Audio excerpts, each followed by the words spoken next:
एक बार फिर स्वागत है आप सभी का हमारे चैनल आरएन क्लासेस में। आज मैं आप लोगों के सामने इस वीडियो के माध्यम से ये बताने जा रहा हूँ कि आरआरबी एनटीपीसी का जो मॉक टेस्ट लगाते हैं उसमें जीएस पोर्शन के थ्रू किस तरह नंबर इंक्रीज किया जाए, क्योंकि मैथ्स और जो रीजनिंग वाला पार्ट है वो आप कंटिन्यूस प्रैक्टिस से आ जाएगा आप लोगों को। क्योंकि जब आप कंटिन्यू मॉक टेस्ट लगाओगे, कंटिन्यू जो भी आपका वीकनेस होगा मैथ और रीजनिंग में उसको कंप्लीट कर लोगे, तो उसके बाद वो टॉपिक आपको हमेशा प्लस में लेके जाएगा। बट जो जीएस वाला पार्ट है उसको किस तरह से इंप्रूव करें, क्योंकि होता क्या है कि किसी किसी टॉपिक में आप जीएस में अच्छा कर जाते हो, फिर किसी किसी टॉपिक में आप 40 में 20 पे अटक जाते हो। तो मैं आज यही बात करूंगा आप लोगों के सामने कि जीएस टॉपिक को किस तरह से इंप्रूव किया जाए। क्या आपका प्रायोरिटी होना चाहिए जीएस को पढ़ते समय जो आरआरबी एनटीपीसी के लिए बेहतर साबित हो सके। तो मैं आपको पहले बता दूं कि जीएस प्रीलिम्स में 40 नंबर का पूछता है। क्लियर? इसको मैंने 3 सेगमेंट में बांटा है। पहला मेरा सेगमेंट होता है मिसलेनियस टाइप। मिसलेनियस में मैंने रखा है कंप्यूटर को, स्टैटिक जीको को, करंट अफेयर्स को।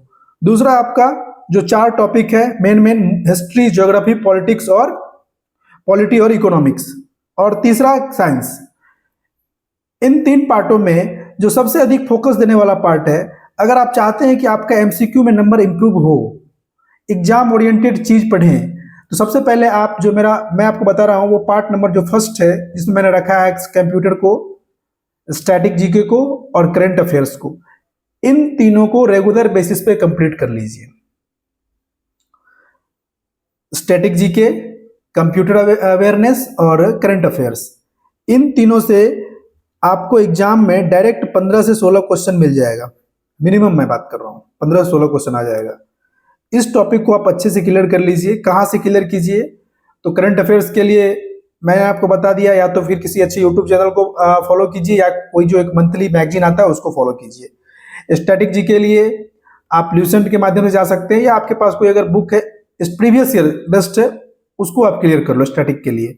और जो कंप्यूटर अवेयरनेस है उसके लिए कोई आप बेसिक सा पतला सा बुक लेकर के वो जो सारा टॉपिक है उसका छोटा छोटा टॉपिक जो वो सबको क्लियर कर लीजिए और प्रीवियस ईयर लगा लीजिए, तो कंप्यूटर उससे आपका कंप्लीट हो जाएगा। इस पार्ट को सबसे पहले कंप्लीट कर लीजिए। इससे होगा क्या, आपका मॉक टेस्ट में नंबर अच्छा आने लगेगा। उसके बाद आप एग्जाम ओरिएंटेड चीजों को भी पता कर पाएंगे कि एग्जाम के लिए कितना महत्वपूर्ण है। ऐसा मैं इसलिए कह रहा हूं कि मॉक टेस्ट में नंबर आना भी बहुत जरूरी है, ताकि जो आपका मोटिवेशन हो वो लगातार बना रहे। दूसरे मैं रखता हूं हिस्ट्री, पॉलिटी, ज्योग्राफी, इकोनॉमिक्स। ये जो टॉपिक है इसको आप कैसे पढ़िए, इस जैसे कि करंट हो गया, स्टैटिक हो गया, कंप्यूटर हो गया, इसको आप जल्दी से तैयार कर लीजिए। जितना जल्दी हो सके उतना जल्दी तैयार कर लीजिए, क्योंकि ये इसको आप लंबा नहीं खींच सकते हैं। लेकिन हिस्ट्री, ज्योग्राफी, पॉलिटी और इकोनॉमिक्स, इसको आप लोग क्या कीजिए, टाइम वाइज फिक्स कर लीजिए कि चलिए अभी मैं मान लेता हूं कि प्रीलिम्स में भी 3 महीना समय है, तो 3 महीने के अंतराल में इन चारों टॉपिक को हमको कंप्लीट करना है। किस पे 1 महीना देना है, किस पे 10 दिन देना है, किस पे 20 दिन देना है, उसके अकॉर्डिंग बांट लीजिए। जो भी आपका प्रीवियस ईयर सेट है या फिर ल्यूसेंट है उन दोनों को कंपाइल करके कंप्लीट कर लीजिए। ये मतलब कि ये इतना मतलब इसको आप डेली बेसिस पे लेके चल सकते हैं। जो आपका चारों सब्जेक्ट है हिस्ट्री, ज्योग्राफी, पॉलिटी और इकोनॉमिक्स, इसको आप डेली बेसिस पे लेके चलिए। एक दिन में ये कंप्लीट नहीं होगा। लेकिन करंट अफेयर्स, स्टैटिक, कंप्यूटर, इसको आप टारगेट बेसिस पे कंप्लीट कर लीजिए जितना जल्दी हो सके। जिससे क्या होगा कि आपका एमसीक्यू और जो मॉक टेस्ट है उसमें नंबर अच्छा आने लगेगा। तीसरा जो पार्ट है साइंस का, साइंस का वेटेज मैं बात करूं तो 5 से 6 क्वेश्चन प्रीलिम्स में, दो भी अगर रखें, 2 बायोलॉजी, 2 फिजिक्स, 2 केमिस्ट्री, तो 5 से 6 क्वेश्चन आता है। इसको आप लोग स्टार्टिंग में मत पढ़िए, इसको लास्ट में पढ़िएगा।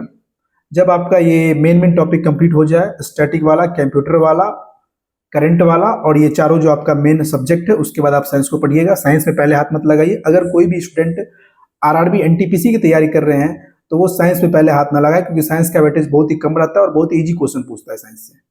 हाँ, अगर कोई ग्रुप डी, जेई, एलपी वगैरह की तैयारी कर ले तो उनके लिए साइंस प्राथमिकता है, वो पहले साइंस पढ़े। बट जो आरआरबी एनटीपीसी की तैयारी कर रहे हैं वो साइंस को सबसे लास्ट में रखें।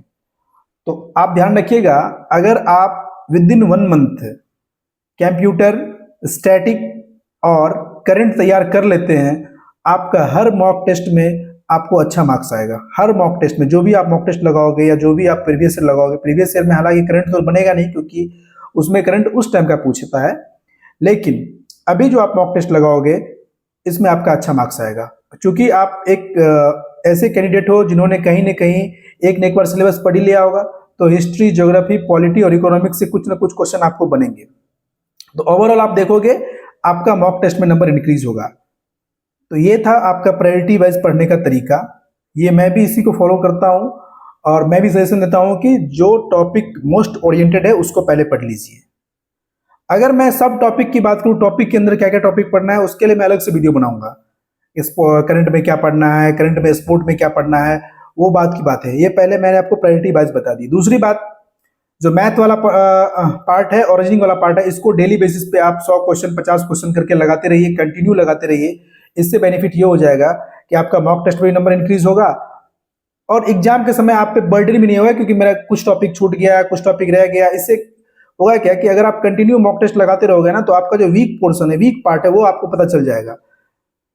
तो इस तरीके से आप मॉक टेस्ट में नंबर इंक्रीज कर सकते हो। और मॉक टेस्ट के नंबर का डायरेक्ट समानुपाती है किससे? तो जीएस पोर्शन से। ये मैं आपको इस वीडियो में बता चुका हूं, क्योंकि मैथ और रीजनिंग हमेशा अच्छा ही जाएगा एक एवरेज कैंडिडेट का। इसीलिए आप लोग जीएस को इस तरीके से पढ़िए जैसे मैंने आपको बताया है, बेहतर रिजल्ट रहेगा। फिर मिलते हैं किसी अगले वीडियो में किसी न किसी टॉपिक के साथ। तब तक के लिए गुड नाइट।